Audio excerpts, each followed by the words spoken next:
श्री महाराजा छत्रसाल की जय। बंदो सतगुरु चरण को करो सुप्रेम प्रणाम।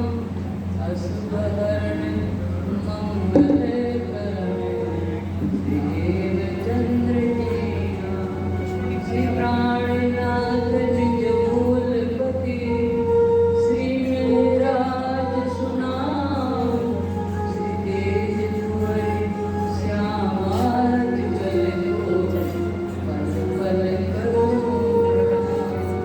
पल पल करो प्रणाम। प्रसाद जी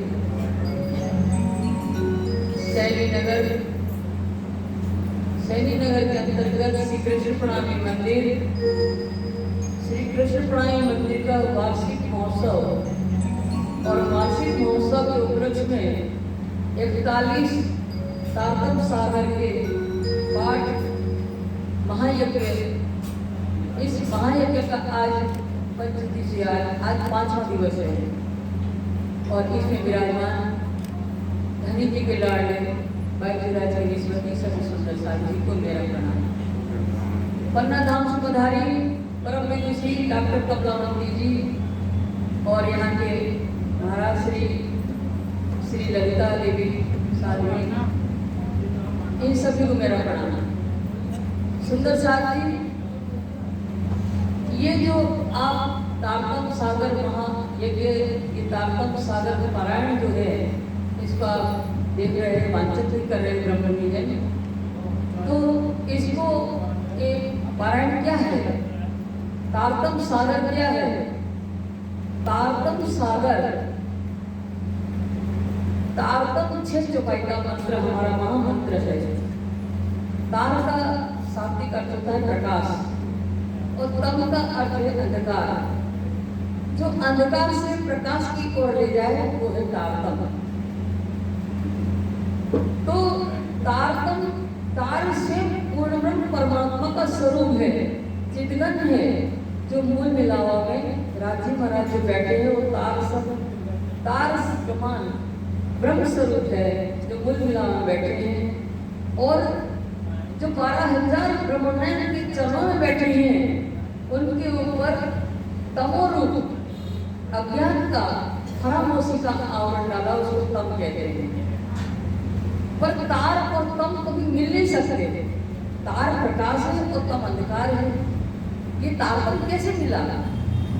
जब भी प्रकाश जब होता है तो अंधकार नष्ट हो जाता है, अंधकार रहता ही नहीं है। तो तार और तम को मिलने की क्या अवस्था हुई? तो तार शब्द चिदगन मिलियो तम सुझाए, तो भेदभाव को पाएंगे नाम दे तारतम। तो तारतम क्या है कि ये शुद्ध निराकार पार से परे बेहद के पार और पूर्ण परमात्मा की तरफ पहुंचाने वाला तारक मंत्र है। जो खामोशी पड़ी है तम की, उसको उड़ाने योग्य जो है वो तार है, प्रकाश है, ब्रह्मज्ञान है। वो ब्रह्मज्ञान क्या है? चाबी है।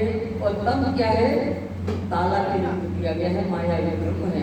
ये माया से ताला है, उसको माया का ब्रह्म की पर्दा उठाने योग्य जो है वो है तार।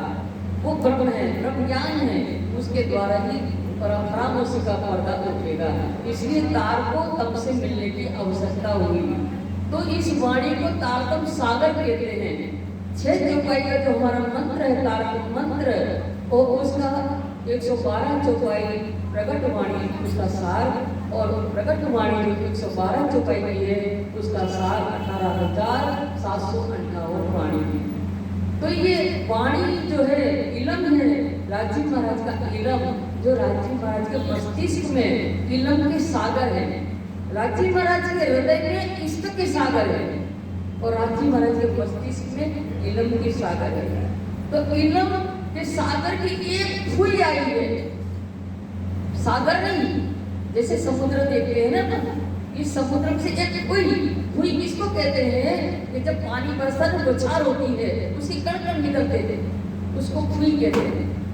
तो वो इलम के सागर की एक फुई आई है, एक फुई, उसका ये सागर बना 18,758 वाणी वो भूमि का एक पूरा सागर बना, और वो क्या है, वो सागर के अंदर उसको तारतम सागर कहते हैं। फिर इनको श्रीमुख वाणी भी कहते हैं। इनको क्या कहते हैं? वाणी को श्रीमुख वाणी। श्री का तात्पर्य होता है श्यामा महारानी। श्यामा, श्री का अर्थ होता है श्यामा महारानी। श्यामा महारानी के मुखार से वाणी अवतरित होना, तो इसको कहते हैं श्रीमुख वाणी। अब हम सोचेंगे कि श्यामा महारानी के मुखार से तो कोई वाणी अवतरित नहीं हुई, तो ये श्रीमुख वाणी कैसे हुई? तो श्यामा महारानी अपनी सारी शक्तियों को लेकर के, कुरान में भी लिखा है ये रूहल लाएंगे, दो तनों में बैठ करके लीला करेंगे। तो दूसरा जामा, तो जामा धारण न करना। श्री प्राणनाथ जी के अंदर, स्वामी जी के अंदर बैठ गई, तो ये इलम क्या कहलाता है? रूहल्ला का इलम। इलम क्या है? रूहल्ला का इलम। रूहल्ला, रूह का अर्थ होता है आत्मा, अल्लाह माने अ माने नहीं, लाह माने प्राप्त करना। जिस परमात्मा को आज तक किसी ने नहीं प्राप्त किया है वो अल्लाह। अल्लाह क्यों ना लाया? मिट्टी का कासिम को कहते हैं अल्लाह, वो पूर्ण ब्रह्म परमात्मा जिसको आज तक अक्षरातीत पूर्ण ब्रह्म परमात्मा को आज तक किसी ने प्राप्त नहीं किया, वो है अल्लाह। उनकी रूह, उनकी आत्मा श्यामा महारानी। श्यामा महारानी के बुखार में से अवतरित रूहल्ला का इलम है। आप देखेंगे रूहल्ला का इलम, रूहल्ला का इलम, ये इलम श्री मुखवाणी कहते हैं। फिर दूसरा हम कहते हैं कुलजम स्वरूप। आप देखते हैं कुलजम स्वरूप, इनको क्या कहते हैं? कुलजम स्वरूप की वाणी। कुलजम, कुलजम का अर्थ होता है कुल। हम जब कोई हिसाब करते हैं, टोटल करते हैं, तो उसमें लिख देते हैं कुल, कुल इतना होगा, तो कुल जमा। तो कुल जमा क्यों कहते हैं इनको? ये इन वाणी के अंदर चार कटे ग्रंथ का सार। कटे ग्रंथ क्या है? अंजीर, तौरेत, जबूर और कुरान, ये कटे ग्रंथ कहलाते हैं। इनका सार इस वाणी में है। तो अंजीर का सार रास में आया। अंजीर बाइबल की वाणी, बाइबल ईसा मसीह का वाणी है। उन्होंने सबसे क्या कह दिया? लव इज गॉड, परमात्मा से प्रेम करने की बात बाइबल कहती है। तो रास के अंदर परमात्मा से कैसे प्रेम किया गोपियों ने? जो अक्षर ब्रह्म को भी देख रहा था कि अक्षरातीत के मोहन में प्रेम इस अकबर सो अक्षर को नहीं खेल कर रहा था। वो अक्षर को भी देख रहा था कि रंगमोहन में कौन सी लीला होती है, परमात्मा के साथ ब्रह्मंगनाएं कौन सी प्रेम की लीला करती हैं। वो देखने की चाहना अक्षर ब्रह्म को भी थी। उनको कैसे देखा है? रास में। रास में वो ईश्वर लीला का आनंद अक्षर ब्रह्म को दिया। तो रास के अंदर क्या है? प्रेम की लीला। तो अंजिल का सार आया रास के अंदर, और जबूर का सार आया प्रकाश के अंदर, और कलश जो है उसमें उसका आया अंजीर, तौरेत का सार आया कलश के अंदर, और कुरान का सार जो है सनंद वाणी के अंदर आया। कुरान का सार सनंद वाणी के अंदर। तो ये चार कत्ते ग्रंथ क्या है? रास, प्रकाश और कलश और सनंद, ये कत्ते ग्रंथ का सार उसमें आया। फिर उसके बाद चार वेद, अथर्ववेद, सामवेद, ऋग्वेद, यजुर्वेद, ये चार वेद का सार आया किरंतन वाणी के अंदर। किरंतन वाणी क्या है? सर्वदेशी है।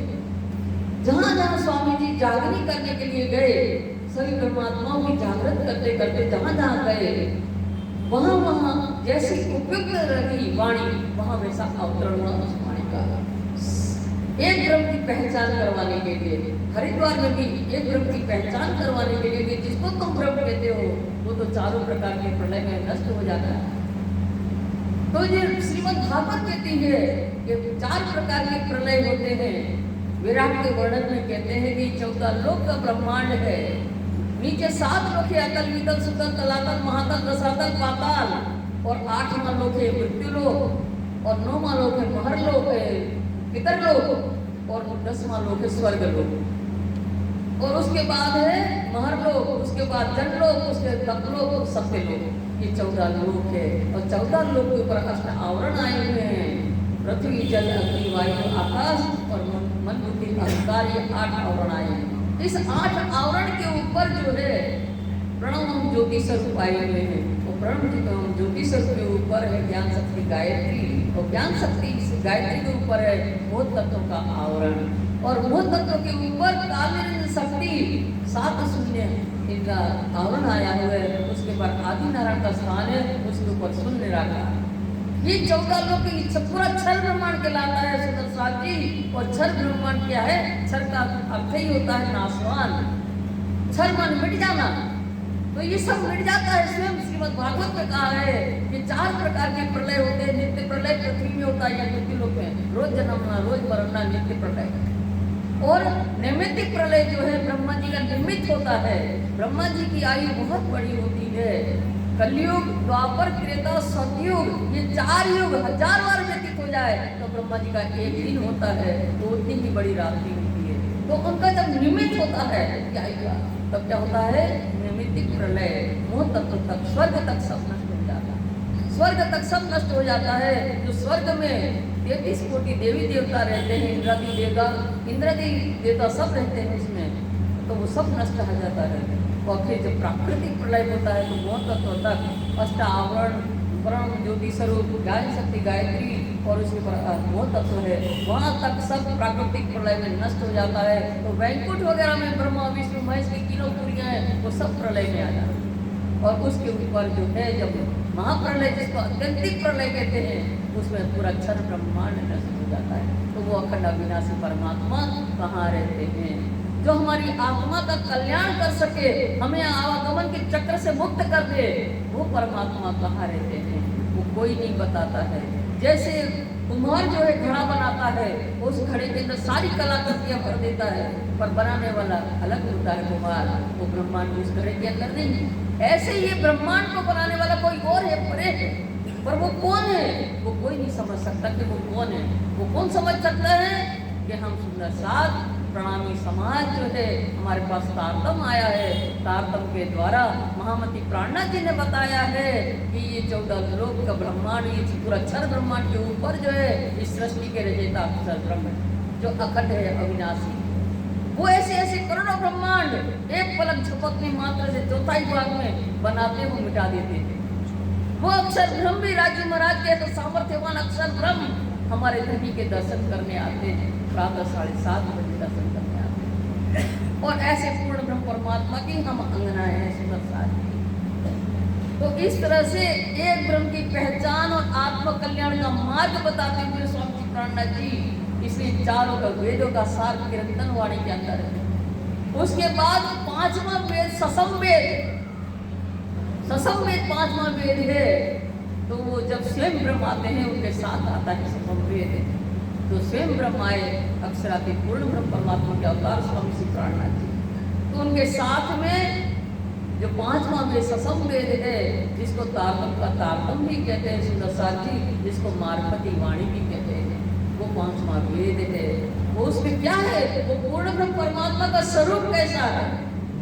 वो ससंवेद जो है, मार्फती वाणी जो है, वो स्वयं पूर्ण ब्रह्म परमात्मा आए तो उन्हें बताया कि उस पूर्ण ब्रह्म परमात्मा का स्वरूप कैसा है, वो क्या लीला करते हैं, उनका धाम कैसा है, और कैसे हमने ये सब पूर्ववत करके हम खिलवत वाणी के माध्यम से हमें बताया था कि हम कैसे खेल देखने आए, ये सब प्रवत करने के। ये सारी बातें जो है, ये जो तारतम का तारतम जिसको मार्फती वाणी कहते हैं, ये 5वां वेद है। श्लासा, खिलवत, परिक्रमा, सागर, श्रृंगार, ये जो है वाणी, ये मार्फती वाणी, ये ससंग वेद है। जब से पूर्ण परमात्मा आते हैं उनके साथ में आता है। तो इस तरह से कुल जमा सारे जितने भी वेद शास्त्र हैं, प्रत्येक शास्त्र हैं, वो सब का जमा इस वाणी के अंदर है। तो कुल स्वरूप कहते हैं। और हमारे निजानंद संप्रदाय, हमारे श्री कृष्ण प्रेमी संप्रदाय के अंदर मूर्ति पूजा नहीं होती है। श्री दर्शन मूर्ति पूजा नहीं होती है। मूर्ति स्वयं मनुष्य ने बनाई है। मूर्ति जड़ है, वो हमें मार्गदर्शन नहीं दे सके, तो फिर किसकी पूजा करें? शास्त्रों में कहा है 4 प्रकार की पूजा का विधान कहा है। एक है मानसिक पूजा, और एक है मूर्ति पूजा, और एक है काल्पनिक पूजा, एक है दिखावे की पूजा। तो ये कहते हैं कि मानसिक पूजा सबसे श्रेष्ठ पूजा होती है, मूर्ति पूजा मध्यम होती है, दिखावे की पूजा अदम से अदम होती है, काल की पूजा अदम पूजा होती है, इस तरह की पूजा का विधान बताया। तो मानसिक पूजा सर्वश्रेष्ठ पूजा का मार्ग हमारे यहाँ कहा गया है। और मानसिक पूजा हम करें तो कैसे करें, उस आधार से ये ब्रह्मवाणी जो है, अभी आपने गौरी में सुना, आरती अंग चतुर्दश के 14 अंग एक भेरी, रास चरण प्रकाश सूर्या फटृत बूटन कलश चंदन की, है ना, सनंद कमर कर किरतन सोहे, नाभि खुलासा उदर की लोवत की, मुख सिंगार नासिका सिंधी, नयन चामत श्रवण मार्फत। तो ये 14 अंग मिले एक धनी के। ये 14 अंग से क्या हुआ, हमारे साहेब का स्वरूप है, इसलिए उनको क्या कहते हैं, स्वरूप साहेब। ये हमारे साहेब का स्वरूप है। तो स्वरूप साहेब हम किसकी पूजा करते हैं, हमारे साहेब के स्वरूप की पूजा करते हैं। निजानंद संप्रदाय में, श्री कृष्ण प्रणामी संप्रदाय में साहेब का स्वरूप की हम पूजा करते हैं। वो हमें क्या करते हैं, मार्गदर्शन बताता है। हमने अभी बताया तो चारों वेदों का सार, चारों वेदों का सार, फिर वो पूर्ण ब्रह्म परमात्मा का स्वरूप कैसा है, वो क्या लीला करते हैं। श्रृंगार ग्रंथ के अंदर एक एक अंग का वर्णन, एक एक अंग का, नासिका का वर्णन, दो छिद्रों का वर्णन, ठुड्डी का वर्णन, ओठ कमल का वर्णन, दंत का वर्णन, मुखारविंद का वर्णन, लवणे का वर्णन, मस्तिष्क का वर्णन, श्रवण अंग का वर्णन, गर्दन का वर्णन, कुल्यम छाती श्रृंगार का वर्णन, मच्छे का वर्णन, कलाई कोनी का वर्णन, कलाई का वर्णन, ये फना कहलाता है। ये फना का वर्णन, हथेली का वर्णन, मीन रेखा का वर्णन, ये गहराई, इसको नाक बोलते हैं। ऐसे हस्त कमल का वर्णन, एक एक नाखून हीरो के समान चमक रहे हैं। और कटी का वर्णन, संपूर्ण वर्णन, चरण कमल का वर्णन, पिंडरी का वर्णन, घुटी का वर्णन, और चरण कमल जो ऊपर का भाग उसको फना बोलते हैं। और काक्षा जो बीच में ऐसे होती ना हड्डी, वो उसको काक्षा बोलते हैं। और चरण कली एकदम लालिमा युक्त चरण कमल है, कोमल के चरण कमल, और वर्ण कह दिया और किशोर अवस्था कर दिया, कह दिया, बता दिया किशोर अवस्था। हमारे धनी की अवस्था क्या है, किशोर है। और रंग कैसा है, गौर वर्ण है, सब कुछ बता दिया। श्यामा मारणी का एक एक अंग का वर्णन कर दिया, श्यामा जी के श्रृंगार के अंतर्गत। फिर उन्होंने कह दिया आप करो चितवनी, अब आकृति बनाओ। ये फोटो वगैरह कल्पना है, ये किसी चित्रकार की कल्पना है, इसको भी हम नहीं देखते। फोटो वगैरह तो चित्र है, ये कल्पना है, किसी कलाकार ने अपनी कल्पना उसमें डाली है, ये वास्तविक नहीं है। वास्तविक क्या है, ये कुंडम स्वरूप के अंदर जो वाणी के अंदर श्रृंगार ग्रंथ में वर्णन किया गया है, एक एक अंग का वर्णन किया है, नेत्र कमल का वर्णन किया है, भुवन का वर्णन किया है, एक एक अंग का वर्णन जो किया है उसको अपने हृदय में धारण करना है। और धारण करके आकृति बनाओ, किशोर स्वरूप का बनाओ। हमारे हृदय में ये तो किशोर है, गौर है, एकदम लालिमा से युक्त उनका चेहरा है, सुंदर शोभा है। और कैसा क्या श्रृंगार करते हैं, तो सागर ग्रंथ के अंदर श्रृंगार का वर्णन आता है। दधी सागर, चौथा सागर, उसमें श्रृंगार का वर्णन आता है कि हमारे प्रियतम क्या कहते हैं। उनका वर्णन आता है कि 5 हार गले में धारण करते हैं, कानों में सुंदर कुंडल की शोभा है, लाल मोती युक्त सुंदर मोती चमकते हैं, मस्तिष्क में सुंदर नासिका से लेकर के मस्तिष्क का तिलक लगा हुआ है, बीच में लाल बिंदी धारण की है, सुंदर सारंगी भाग धारण किए हैं, उसमें सुंदर वो कलंगी लगी है, उसमें हीरा जो लगा है वो प्रकाशित हो रहा है। सुंदर शोभों के मुखार बिंदी, सुंदर साजी, बाहों में बाजूबंद है, और 9 गरी चूड़ी की धारण किए हैं, 10 उंगलियों में अंगूठियां धारण किए हैं, अंगूठा में आरसी की शोभा है, और सुंदर साजी चरण कमल में 4 आभूषण, झांझरी, घुंगरी, कामी, कड़गा, इस तरह से 4 आभूषण धारण किए। सुंदर साजी ऐसी शोभा, और श्यामा महारानी की श्रृंगार की भी अनुपम शोभा है। श्यामा महारानी भी गौर अवस्था, गौर वर्णन और किशोर अवस्था श्यामा महारानी की है। ऐसा नहीं समझना कि राजीव महाराज बड़े हैं, श्यामा महारानी छोटी। अगर ऐसा समझे तो क्या हो जाता, द्वैत हो जाता। परम नाम क्या है, अद्वैत है, एक ही स्वरूप, राजीव का ही अंग श्यामा महारानी है, और श्यामा महारानी के अंग से हमारा अध्यात्म मंगना है। वहाँ छोटा बड़ा कोई है ही नहीं है, अगर छोटा बड़ा हो जाएगा तो द्वैत भाव हो जाएगा। परम धाम में द्वैत नहीं है, अद्वैत है, एक स्वरूप है।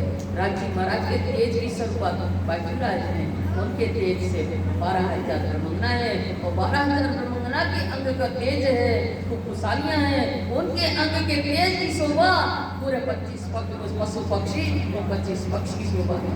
सुंदर साथ जी इस तरह से पूरा परम धाम नूर तत्व का है। राजी महाराज के नूर से ही पूरा परम धाम प्रकाशित है।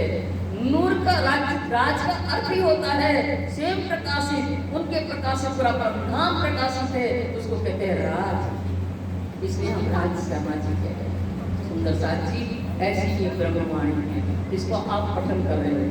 अब एक बात और कहना चाहती हूँ सुंदर साथ जी, वाणी में सबसे पहले हफ्सा में 1715 में वाणी अवतरित हुई तो सबसे पहले उतरा है श्री ठाकुरानी जी का श्रृंगार। क्योंकि श्री मेहरा ठाकुर को जब हफ्सा में बैठना पड़ा जामनगर में, वो तो मेला करना चाहते थे राज्य का। सतगुरु देवचंद्र जी की याद में अपने गुरु के लिए मेला करना चाहते थे और सुंदर साहब को जिमाना चाहते थे, बिहारी जी महाराज के लिए अच्छे अच्छे आभूषण पहनाना चाहते थे और उसके बाद उनको हफ्सा में बैठना पड़ा। उन्होंने विरह किया अपने सतगुरु के लिए। सतगुरु देवचंद्र जी का विरह किया तो सतगुरु कौन है? श्यामा जी है। हमारे निजानंद संप्रदाय के सतगुरु कौन है? सतगुरु ब्रह्मानंद है। पूर्ण ब्रह्म परमात्मा के आनंद श्यामा महारानी हमारे सतगुरु हैं। तो जब उन्होंने विरह किया सतगुरु के लिए तो फिर सतगुरु श्यामा जी का जो के दर्शन हुए, श्री ठाकुरानी जी के दर्शन हुए। ठाकुरानी सबसे पहला प्रकट उतरा श्री ठाकुरानी जी का श्रृंगार। अखंड सतगुरु ने अस्थिर आकार शोभा को गणना करने के लिए तो ये पहले सबसे पहले वाणी में उतरा है श्री ठाकुरानी का श्रृंगार, फिर हाथी का श्रृंगार, फिर सुंदर साहब का श्रृंगार। इस तरह से वाणी अवतरित हुई रास के अंदर। और हम अभी देखते हैं वाणी के अंदर 5 प्रकरण लिखे हुए हैं। वाणी पहला मोजल लिखा हुआ, हवे पहला मोजल लिखा हुआ। वाणी क्या उतरी है? श्री ठाकुरानी जी का श्रृंगार। और हम क्या देखते हैं वाणी में? हवे पहला मोजल लिखा हुआ, ये था दुखरू की दिन रात। तब श्री जी आप जागरण का कार्य करते करते जब दीव बंदर गए तो दीव बंदर में जयराम कंसारा जी, कंसारा जाति के है। कंसारा जाति का काम होता है बर्तन बनाना, ठोक के बर्तन बनाते थे। तो ये काम कंसारा जाति का जयराम भाई जो है, ये सतगुरु देवचंद्र जी महाराज के जगाई हुए अग्रणी सुंदर साहब में, अग्रणी सुंदर साहब श्री मेहरा ठाकुर के गुरु भाई। जब श्री मेहरा ठाकुर गए उनके यहाँ तो उन्होंने देखा ये तो बर्तन बनाने मस्त है। तो उन्होंने कहा हे जयराम भाई, कब तक कासा कूटोगे, कब तक थोड़ा एरन, कब तक घर में बैठेगा? आई क्यामत, आई सिर पर क्यामत रोशन है। सुंदर साहब जी, ये जयराम भाई के लिए सिर्फ चौपाई नहीं है, हम सब सुंदर साहब के लिए चौपाई है। हे सुंदर साहब जी, कब तक कासा कूटोगे, कब तक हथौड़ा एरन? ये माया रूपी निहाई पर, एरन का अर्थ होता है, एरन गुजराती शब्द है, एरन का अर्थ होता है निहाई। ये माया रूपी निहाई पर मोह रूपी हथौड़े से तृष्णा रूपी कासा कब तक कूटते रहोगे? हे सुंदर साथी, ये नश्वर जगत में ये नश्वर शरीर को लेकर के कब तक बैठे रहोगे? और सिर पर आई क्यामत रोशन है। अध्यात्म जागृति का समय आ गया है सुंदर साथी, अब जागृत होगा। ये सबके लिए, हम सबके लिए है। हम सब जयराम कंसारा सब हम कासा काट कूट रहे हैं, ये माया में लिप्त है हम। तो राज्य ने संदेश दिया है इसके माध्यम से कि कब तक कासा कूटोगे, अब जागृति का समय आ गया है। तो उन्होंने भी जयराम भाई को यहाँ ये दीव बंदर में 5 प्रकरण उतरित हुए 1722 में। वाणी उतरी है रास वाणी 1715 में हफ्सा के अंदर। और ये जो 5 प्रकरण सबसे पहले रखे गए हैं ये दीव बंदर में 1722 में जयराम भाई को संबोधित करके, और हम सब सुंदर साहब के लिए ये माया से हम कैसे भव से पार हो जाए उसके लिए 5 प्रकरण रखे हैं। ये परम धाम जाने की चाबी है 5 प्रकरण। तो सबसे पहले प्रकरण आया हवे पहला को जलनी कपवात एता तो गुरु भी दिन रात डावा नल वाले कई भांत यानी केटड़ी को विख्यात है। हे सुंदर साथी, हवे पहला को जलनी कपवात यानी कहते हैं ये मोहजल की बात मैं बता रहा हूँ सुंदर साथी। ये कैसे है? इनके दिन और रात दोनों दुख रूपी है। दिन हो या रात दुख ही दुख का है। और जंगल में ऐसी दावना लगती है ना, पेड़ से पेड़ टकराते हैं तो अग्नि प्रकट होती है, दावना कोई लगाता नहीं है। ऐसे ही मनुष्य के अंदर काम, क्रोध, लोभ, मोह, ये दाह जो है, आग जो है अंदर झलक रही है, दावना की तरह कोई लगाता नहीं है, अपने आप अंदर है। हमारे अंदर दावना की तरह अग्नि उत्पन्न होती है। और फिर कह दिया ये माया क्षति बलवंती ऊपरी छे मूलधनी थकी। ये बहुत बलवान है, क्योंकि राजी महाराज के आदेश से माया उत्पन्न हुई है। राजी महाराज की माया आदेश से क्यों हुई है? यह माया की बलवंती, क्योंकि ब्रज पर रास में हम थे, परंतु हमें ईसत्रवध हुआ, हमने धनी से कहा। राजी महाराज ने कहा खेल तुम्हारे देखने लायक नहीं है, वहां जाओगी तो मुझे भूल जाओगी, अपनी सुभान को भूल जाओगी, अपने घर को भूल जाओगी। हमने कहा जी ऐसा हो सकता है कहीं? आप एक बार नहीं 100 बार आजमाओ, हम आपको नहीं भूल सकते हैं। हमने वहां वादा किया था कि हम एक बार नहीं 100 बार आजमाओ तो हम नहीं भूलते हैं। तो हम पहले सबसे पहले कहाँ आए? ब्रज के अंदर आए। ब्रज के अंदर हम जब आए तो वहाँ प्रियतम हमारे साथ में थे, कन्हैया हमारे साथ में थे, प्रियतम हमारे साथ थे, तो भूलने का कोई सवाल ही नहीं है। रास में जब हम गए तो राजी महाराज हमारे साथ में थे, तो भूलने का कोई सवाल ही नहीं। तो ब्रज और रास की लीला देखने के उपरांत जब परम धाम में जागृत हुए तो हमने राजी महाराज से कहा खेल तो अभी अधूरा है, खेल तो लज्जत वाला है धनी, पर खेल अधूरा है, दुख तो हमने देखा ही नहीं। आप कहते थे भूल जाओगे, हम तो हाँ भूले, ये तो सब कुछ हुआ ही नहीं है। आधी पानी पत्थर पूजोगी, धनी ने कहा था। हमने कहा ऐसा नहीं हो सकता, धनी हमारा प्रेम कहाँ जाएगा आपके प्रति, ऐसा नहीं करेगा। तो ये तो कुछ हुआ ही नहीं थी वहां। अब राजी महाराज ने हमारी इच्छा को पूर्ण, दुख देखने की इच्छा को पूर्ण करने के लिए माया को विशेष आदेश दिया कि जाओ ब्रह्मज्ञा आ रही हैं, इनको अच्छे से खुला करके रखो। अब राजी महाराज की सारी शक्तियां लगी हैं हमें जगह के जागरण करने के लिए, उनका हुक्म भी है, उनका इल्म भी है, बस विमल की हर की तीनों सूरतें हमें जागृत करने के लिए आई हैं। फिर भी हम ऐसे परमात्माएं जागृत नहीं हो पा रहे हैं, क्योंकि धनी ने भेजी ये माया क्षति बलवती ऊपरी छे मूलधनी। मुनि जन ने मनावे हार, शिव ब्रह्मादिक न लवे पार, सुख संगादिक ने नवली लक्ष्मी नारायण ने भरी बली, विष्णु में को पिता माए, सागर शिखर में मुझे क्या है, एक ऊपर है बीजा सस्तो ये नाम से कहना नहीं। तो ये माया शिव ब्रह्मादिक, शिव ब्रह्मा जो सृष्टि के रचयिता है, उनको माया ने नहीं छोड़ी। मुनि अच्छे बड़े ऋषि मुनियों को भी माया ने हार मनवा दी। ऐसी प्रबल माया है, इस माया में से कोई नहीं निकल पाता है। इनके आयुध रस क्या है, इनके आयुध बिना अमृत, इनके आयुध अमृत रूप रस, ये जो है इनके हथियार है। तो ये सब हथियार जो है माया के इस तरह को बस में करते हैं। पर इस माया से हम कैसे पार पा सकते हैं? तो 17वीं चौपाई कह दी कि जारे धनी धनवट करे, यारे बल गए न हरे, बलि गया काम सराड़ करे, जीत गया काज। जब धनी की धनवट हो जाए, धनी की कृपा हो जाए, तो ये प्रेरण माया का हमारे ऊपर कुछ प्रभाव नहीं चल सकता है। वो बलि गया बिगड़े हुए काम हमारे सीधे रास्ते पर आ जाएंगे जब धनी की मेहर होती है। और धनी की मेहर तब होती है कि जब उनके चरण पकड़ते हैं, तब हमारे ऊपर धनी की कृपा होती है। जब कोई माया से ऐसी पहचान करवा दी कि माया ने अच्छे को नहीं छोड़ा, विष्णु वैकुंठ से लेकर के पाताल तक कहीं किसी को नहीं छोड़ा, ऐसी प्रबल माया है। जब माया की पहचान हो गई तो दूसरा प्रकट आ गया, माया गई पोता ने घेर, हमें आत्म तू जाग्या नहीं घेर। माया चली गई अपने घर, हमने समझ लिया माया ऐसी है, तो हमारे अंदर से माया निकल गई। तो फिर कह दिए कि कैम जाने में माया गई?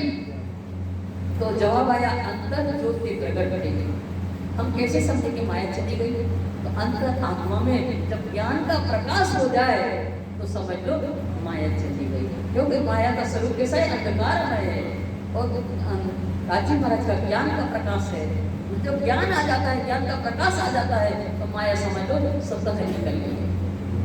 तो इस तरह से माया गई, पता नहीं ये दूसरा प्रकरण। और तीसरा प्रकरण आता है जब माए चली गई तो गुंडा जीव जागजे रे कई घणी तने चरण पसाए आ जो कोई छे आपणी नहीं आवे बीजी वार हाथ ताली दीधे जाए छे गुंडा हजी न करे सर तीसरा प्रकरण आ गया हे पापी जीव तू जागृत हो जा गुंडा जीव जागजे रे कई घणी तने चरण पसाए अपने पति के चरणों का आश्रय ले ले आज जोगवाई ये जोगवाई कौन सा ये मनुष्य तन में मिला है नहीं आगे बीजी बार ये दूसरी बार मिलने वाला नहीं है ये 84 लाख योनियों में भटक कर आप आए तो मनुष्य जन्म मिला है ये मनुष्य भवसागर को पार करने के लिए मिला है मनुष्य जन्म ये दोबारा नहीं मिलने जा रहा और देखते ही देखते जैसे हाथ ताली दीते जाए जैसे हाथ से ताली बजाते हैं देखते ही देखते ये मनुष्य जन्म व्यतीत हो जाएगा तो धनी का चरणों का आसरा ले ले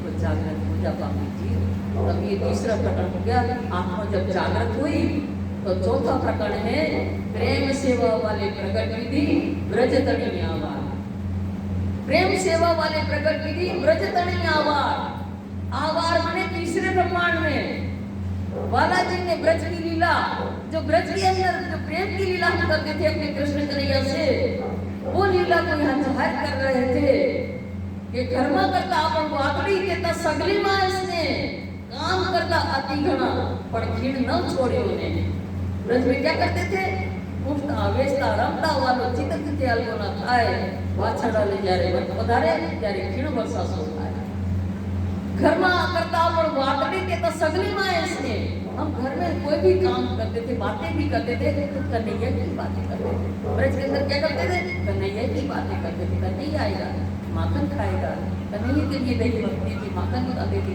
कन्हैया आएगा कहीं रोटी भी बनाए तो कन्हैया के लिए झाड़ू लगाए तो कन्हैया आएगा कुंकड़ न लग जाए वो ये हर काम में कन्हैया का ही ध्यान रखा जो भी बात करते थे परस्पर तो कन्हैया ने आज ऐसा किया कन्हैया ने ऐसा किया उठते बैठते चिड़ कुछ भी चहल करते हुए हमारा प्रियतम हमारा कृष्ण हमसे जिद से अलग नहीं होता था और जब ग्वाल बालों के साथ गैया बछिया लेकर के वनों में जाते थे तो वो एक एक क्षण हमें वर्षों के समान प्रतीत होता था ऐसा प्रेम वहां था वहां प्रेम था पर वो प्रेम कैसा था निश्चल प्रेम था निश्चल प्रेम था वहां सौदा नहीं था कि सर कन्हैया तुम मेरा ऐसा काम कर देना तो हम तुम्हें माखन खिलाएंगे वो प्रेम है यहाँ क्या है राज्य महाराज हम आपको थाल चढ़ाएंगे हमारे बेटा की नौकरी लग जा दो हमारा ये फलाना काम हो जाने दो हम आपको थाल बुक चढ़ाएंगे आपको वादा बनवाएंगे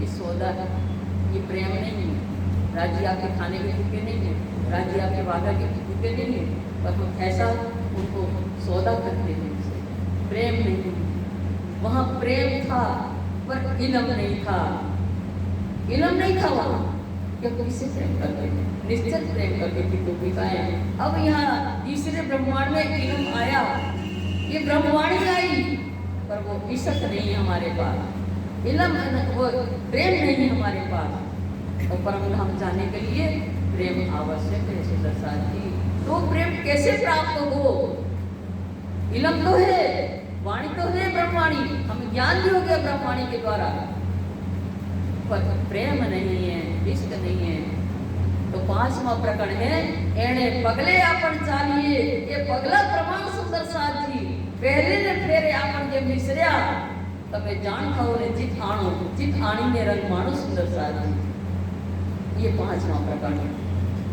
एणे पगले आपन चालिए कौन सा पगला जो ब्रज के अंदर खड़ा था पगला माने चलना पगला का अर्थ है चलना तो वो पगला एणे पगले वो पगला उसका अनुसरण करना है चलना माने उसका अनुसरण करना कौन सा अनुसरण ब्रज के अंदर जैसे हम रहने से रहते थे उस प्रेम को याद करो ब्रज की लीला को याद करो फिर दूसरा पहले फेरे आपन जब निसर्या पहले फेरा ब्रज से हम रास में जब गए तब इस भवसागर वहाँ भी साफ सुथरा थे हमारे बच्चे थे उसको सब कुछ था ब्रज के अंदर भी वो भी काम आया लोग ब्रह्मांड था पर वो मोह हमें आड़े नहीं आया हम ब्रज से जब रास में जाने लगे तो गैया का बछड़ा होता है ना उसका कीचड़ में पैर पड़ जाए छोटा सा गड्ढा होता है तो उस गड्ढे को सरलता से कोई भी पार कर सकता है ऐसे ही भवसागर को हमने वो पद वचन संसार करके हम त्याग करके चले गए थे, वो भी मायावी बंधन हमें आड़े नहीं आए थे।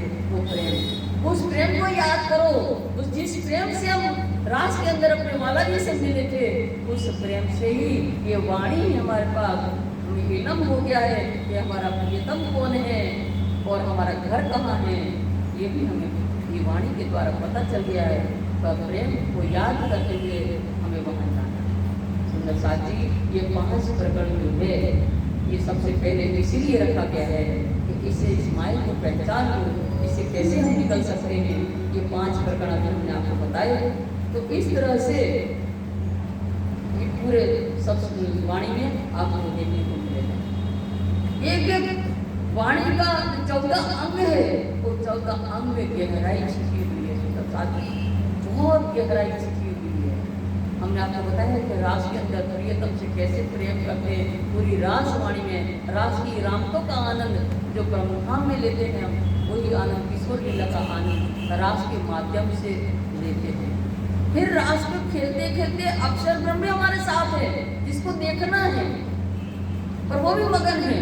तो मूल स्वरूप राज्य महाराज ने मूल मिला देखा ये दोनों मगन हैं, इनको अपने वचनों की सुध नहीं है।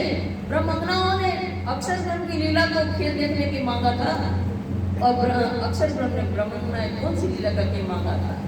ये दोनों अपने अपने वचनों को भूल गई हैं, वो खेल में मस्त हो गई है रास के अंदर। तो राज्य महाराज ने जो आवेश किसके ऊपर था, अक्षर के ऊपर था। अक्षर के ऊपर आवेश था, नहीं कोई दोष और आत्म बोली अक्षर है। तो ये अक्षर जो थी अक्षर की आत्म और राज्य महाराज का आवेश था उनके ऊपर। तो राज्य महाराज ने अक्षर के ऊपर से आवेश मन खींच दिया। आवेश खींचने तो अक्षर चौका, मैं कौन, ये कौन, ये वन कौन, ये सत्य कौन है, चौके फिर आत्म। तो सोचने लगे और कैसे अंतर ध्यान हो गए। ये अंतर ध्यान हो गए। हमने रसगुल्ला का स्वाद नहीं लिया है कभी भी, तो जब रसगुल्ला खाने लगे तो हाथ पकड़िए ये रसगुल्ला खिला, तो अक्षर को याद दिलाएगा तुमने जो मांगा था ना वही तुम देख रहे हो। अंतर ध्यान होने का एक कारण ये अक्षर ब्रह्म को याद दिलाना कि ये तुमने मांगा था वो तुम देख रहे हो। अब और दूसरा कारण क्या है अंतर ध्यान होने का, सुनो साथी, कि वहाँ गोपियों को गुमान हो गया था, गुमान हो गया था। जब राज्य महाराज रास खेलते खेलते किसी की वेणी गिर जाए तो राज्य महाराज संभाल देते थे, इसका साड़ी का पल्लू गिर जाए तो राज्य महाराज संभाल देते थे। तो राज्य महाराज सखियों के अंदर गुमान आ गया, बालाजी हमें कितना प्रेम करते। फिर राज्य महाराज समझ गए इनको गुमान आ रहा है और गुमान बढ़ाया, तो श्यामा महारानी को खींच के ले गए। श्यामा महारानी कहा अरे वाह, मुझे तो बहुत सफेद बीच में मुझे ले गए, बहुत श्याम प्रेम करते हैं। तो श्याम महारानी कहती ये तो मुझसे चला नहीं जा रहा है, हमें कंधे पर बिठा लो। और जैसे ही कंधे पे बैठने के लिए ऐसा पैर किया और राज्य महाराज अंतर ध्यान, ये अंतर ध्यान होने का दूसरा कारण। अब सुंदर साली तीसरा कारण अंतर ध्यान होने का, रास की राम ने खेलते खेलते अपने मांगा कि बालाजी वही वेण बजाओ जो पहलो वायु रसाला, जो पहले आपने मधुर बांसुरी बजाई थी ना वैसी बांसुरी फिर से बजाओ। तो पहली बांसुरी कब बजी थी, जब 52 दिन की जुदाई थी। जन्माष्टमी के दिन कृष्ण ने कहा था हे सखियों आज मेरा जन्मदिन है। 11 वर्ष के हुए कृष्ण, 11 वर्ष के जब कृष्ण हुए ब्रज के अंदर, तब गोपियों से कहा हे सखियों आज हम वृंदावन गए थे डोंगी चराने के लिए, बहुत रलियाना है और आज हमारा जन्मदिन है, आज चलो आप सब रात को वही रमण करेंगे। तो गोपियों ने कहा कि कन्हैया तो कितना निर्लज है, तुम्हें शर्म आती है कुछ, अब तो बड़ा हो गया है, सियाना हो गया है और तो हमारी कभी साड़ी उलट कर देता है, हमारी चोली फाड़ देता है, हमारे माला वगैरह तोड़ देता है, घर में हमें कितना सास का ननद का बुलाना सुनना पड़ता है। अब तो बड़ा हो गया, हम हमारे साथ रात को नहीं जा सकते हैं, हम कुलवंती ना आ रहे हैं, हम तुम्हारे साथ नहीं जा सकते। और तुम्हारी ये जो है ना बांसुरी है ना, ये बजती है तो हमारे प्राण हरण कर लेती है, हम सब कुछ छोड़कर भक्ति है तुम्हारे पीछे, तुम बांसुरी भी नहीं बजाना। अच्छा ठीक है, कन्हैया ने क्या कि हम बांसुरी बजाना छोड़ के जाए, और गोपिकाओं के तो प्राण है श्री कृष्ण है। अब क्या करें, मना तो कर दिया है। अब कन्हैया गंगा को लेके जाते हैं तो गैया के गले में घंटी बंधी रहती है, आवाज आती है मधुर मधुर, सब सखी आ जाती है दरवाजे पे और कृष्ण के दर्शन कर लेती है। इसी बात कन्हैया कहती है तो बहुत चतुर है, ये दर्शन कर ही लेती। दूसरे दिन कन्हैया ने सबकी घंटी छोड़ करके रख दी, गैया की घंटी नहीं बजेगी तो अब इनको दर्शन ही नहीं मिलेंगे। इस तरह से 52 दिन की जुदाई हुई, अष्टमी से लेकर के शरद पूर्णिमा तक 52 दिन होते सुंदर साथ जी। 52 दिन की जुदाई में अंदर से विरह उत्पन्न हुआ। जब विरह उत्पन्न हुआ और 52वां दिन शरद पूर्णिमा का दिन, ये कालनायक ब्रह्मांड प्रलय होने को था सुंदर साथ जी। और ब्रह्म नायक कभी प्रलय में नहीं आ सकती, न ब्रह्म आ सकते न ब्रह्म नायक आ सकती।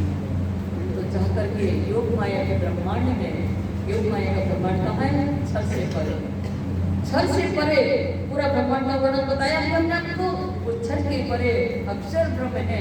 अक्षर ब्रह्म के 4 अंतःकरण है सुंदर साथ जी। ये मन है, ये चित्त बुद्धि है, ये चित्त है और ये अहंकार है, जिसको कहते हैं सतस्वरूप, केवल ब्रह्म, सपलिक ब्रह्म और अव्यकृत ब्रह्म। सुंदर साथ जी केवल ब्रह्म जो है उनका बुद्धि का स्वरूप और केवल ब्रह्म में उनकी अर्धांगिनी केवल ब्रह्म की आनंदकारी योग माया है।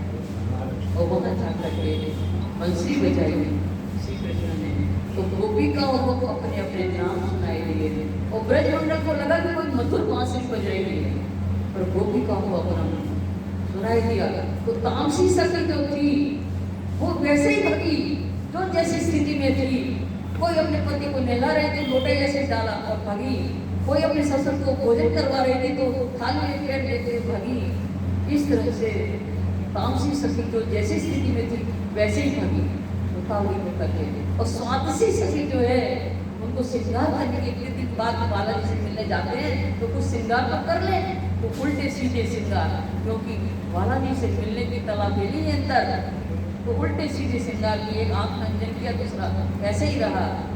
और इस तरह से पैर का आभूषण गले में पहन लिया, गले का पैर में पहन लिया, उल्टे सीधे श्रृंगार करके राजसी सखी भी पहुंच गई। और स्वादसी सखी आराम तरफ होती है, शांत प्रिय होती है। तो जैसे निकलने लगी तो जो बाल बाल उनके थे गोपिकाओं गोपाल को देखा कि सभी औरतें भागती जा रही हैं, उन्हें दरवाजे बंद कर दिए। तो स्वादसी सखी विरह था और बालाजी के पास न जाने देने के लिए तामस फेंका हुआ। विरह तामस एक साथ हुआ तो अंगड़ा खाया पतन। उन्होंने अपना शरीर को पतन कर दिया, वहीं छोड़ दिया, अपना शरीर को त्याग कर दिया और आत्मा से जा कर दिया।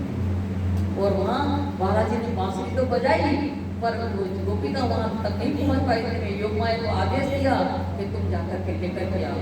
तो बॉर्डर पे क्योंकि कालमय के शरीर जो है वहाँ नहीं जा सकते हैं रास में, तो वहीं पर योग माया ने नए तन धारण करवाए। योग माया ने देह धरी ने श्री बालाजी श्री श्यामा जी के अधिकार। तो इस तरह से वहाँ योग माया ने नए तन धारण करके और सब नृत्य वहाँ रास अखंड रास हुआ। वो केवल धाम में हुआ। वो रास जो है किसी ने भी नहीं देखा, क्योंकि ये ब्रह्मांड प्रलय हो गया था। ब्रह्मा विष्णु सब प्रलय में आ गए थे, तो वो रास तो किसी ने देखा ही नहीं है। जब वो ब्रज से रास में जाने लगे तो राजी महाराज को अक्षर आगम थी, राजी महाराज का आवेश था और तन था विष्णु का। वो विष्णु के तन को इनाम दिया। मनकुंती बिस्तर जो विष्णु की बिस्तर है उसमें अखंड कर दिया। और जब रास में हम गए तो हमारे साथ कुमार का सखियां भी थी, तो उनको अलग से तन नहीं मिले। रास के अंदर 12,000 ब्रह्मणाओं के अंदर एक एक सखी के अंदर 2-2 सखी कुमार का सखियां अंदर है। और उन्होंने प्रीतम के साथ जो ब्रह्मणाओं ने रास हवन किया था तो उन्हें देखा था। उन्हें देखा था जब हम परमधाम वो कुमारिका थी, अक्सर की सुनताएं थी। वो ब्रज के अंदर क्या करती थी, कार्तिक के महीने में नहाने जाती थी, कहीं स्कार्ट तो कहीं होगा, और नग्न होकर के नहाती थी कुमारिका सखियां। ब्रह्मशस्त्री नहीं, उनका चीर हरण किया, उनके वस्त्र हरण किए थे कुमारिका सखियों के। तो उन्हें कहा था कि आप हमें कृष्ण के रूप में, हम प्रीतम के रूप में आप हमें सुख देना। उन्हें हाँ बोला था। जब रास मिल के जब परमधाम जाने लगे तो कुमार का सखियां जो 2-2 थी अंदर, उन्होंने राजी महाराज का आंचल पकड़ लिया कि हमने आपसे वादा किया था, आपने कहा था हम आपको प्रियतम के सुख देंगे तो हमारे साथ राष्ट्र तो उनको तन नहीं मिले थे। और वो राष्ट्र था केवल धाम में अखंड हुआ था, उसका प्रतिबिंब आया सबलिक के अंदर, वो कायम हो गया, अखंड हुआ और सबलिक से अभ्यागत के अंदर उसका प्रतिबिंब पड़ा। वो वहाँ अभ्यागत के अंदर वेद की ऊंचाई रहती है, वेद की ऊंचाइयों ने वो देखा, उन्होंने कहा कि हमें भी ऐसा राम रहना है। तो अब वेद ऊंचाइयों ने तन धारण किए। जो 11 दिन की लीला है सुंदर साथ जी, उस 11 दिन की लीला के अंदर वेद ऊंचाइयों के तन है और सुरता के रूप में अंदर कौन है आवेश के अंदर, कुमार का सखी है सबके अंदर। और उसके बाद कृष्ण कौन है, आत्म नारायण है और गोलोकी कृष्ण जो अब परम वाले राज्य में रहते हैं, गोलोकी कृष्ण आत्म नारायण है उसमें। और उन्होंने क्योंकि उन्हें देखा था अक्षर का आवेश उसमें, अब अक्षर ने देखा था और कुमार का सखी ने देखा था, तो वही फिर से रास हुआ जिसको प्रतिबिंब रास कहते हैं सुंदर साथ जी। और प्रतिबिंब रास अभ्यागत में है, वो उसी रास में गोपेश्वर बनकर के शंकर जी आए थे। अखंड रास को किसी ने देखा ही नहीं, तो वहाँ कोई उसको जानते नहीं है। श्रीमद् भागवत में रास का वर्णन आता है वो प्रतिबिंब रास का है, क्योंकि सुखदेव मुनि ने भी किसी ने भी नहीं देखा था अखंड रास, उसके बारे में कोई नहीं जानता है। कौन जानता है तो सिर्फ प्रणामी सुंदर साहब जिनके पास तारतम है, वो तारतम के द्वारा उस अखंड रास की पहचान हमारे प्रियतम सुंदर साथी। ये हमारा निजानंद संप्रदाय, हमारा कृष्ण प्रणामी संप्रदाय वो संप्रदाय है जो सारे बाबा के खुलासा कैसे हम 84 लाख योनि में मुक्त हो जाए वो बताया गया है। अनेकों जन्म तक यज्ञ तप ज्ञान आदि क्रिया करते करते जब मनुष्य के पापों का नाश होता है तब कहीं कृष्ण परमात्मा की भक्ति प्राप्त होती है। और कृष्ण के अनंत भक्तों में से कोई एक भक्त कृष्ण भक्त होता है जो कृष्ण के वास्तविक स्वरूप को समझ सकता है, और जो वास्तविक स्वरूप को समझ लेता है वो तारतम का अधिकारी होता है सुंदर साथ जी। और तारतम ज्ञान के द्वारा उस पूर्ण ब्रह्म परमात्मा को पहचान कर और उनकी भक्ति करता है, वो 84 लाख योनियों की मुक्ति पा जाता है उन्हीं से, और आवागमन के चक्र से मुक्त होकर के अगर उसकी आत्मा परम धाम की है तो परम धाम में पहुंचेगी, अगर नहीं है तो 8 विश्वों में 8 जो अक्षर ब्रह्म के अंतर्गत 8 मुक्ति धाम है जिसको 8 विश्व करके बताया गया है, उसमें उनकी आत्मा अखंड हो जाएगी। उसको फिर से मनुष्य किया जाए आवागमन के चक्र में नहीं पड़ना पड़ेगा, 84 लाख होने से मुक्त हो जाएगा, अखंड मुक्ति पा जाएगा। तो समय हो गया तो बोलो श्री प्राणनाथ